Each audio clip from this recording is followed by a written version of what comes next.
جب تم دعا یقین کے ساتھ کرتے ہو تو سب اللہ پر چھوڑ دو۔ یقیناً اللہ سب کچھ سنتا ہے اور جانتا ہے، اور وہی دعاؤں کو قبول کرنے والا ہے۔ تہجد کی نماز تک پہنچ جاؤ تو سمجھ لینا کہ اللہ نے تمہیں اپنے بہت قریب کر لیا ہے۔ تہجد کے وقت اٹھنے والا بہت ہی خوش نصیب انسان ہوتا ہے جو انسان اپنے بستر کو چھوڑ کر اللہ کی بارگاہ میں حاضر ہوتا ہے۔ کوئی کتنا بھی گناہ گار کیوں نہ ہو، اللہ اس کے لیے توبہ کا در، دعا کا راستہ اور رزق کا دروازہ کبھی بند نہیں کرتا۔ بے شک اللہ بڑا بخشنے والا، نہایت رحم والا ہے۔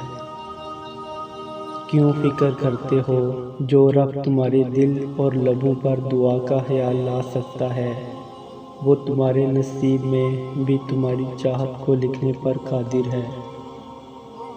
غم نہ کرو، اللہ تمہارے ساتھ ہے۔ بندہ مومن مصیبت و غم کا مقابلہ صبر و توکل سے کیا کرتا ہے، کیونکہ اللہ کا وعدہ مومنین پر برحق ہے۔ اس لیے صبر کریں، نماز پڑھیں اور دعا کریں۔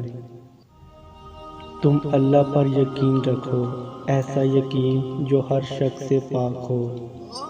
جب بھی مشکل وقت آئے یہ سوچو کہ میرے پاس اللہ ہے اور وہی کافی ہے اور مددگار ہے۔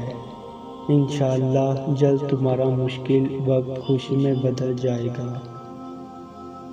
کبھی یہ نہیں سوچو کہ اللہ نے تمہیں کم دیا ہے۔ جیسا بھی ہے، جو بھی ہے، اس میں خوش رہنا سیکھو۔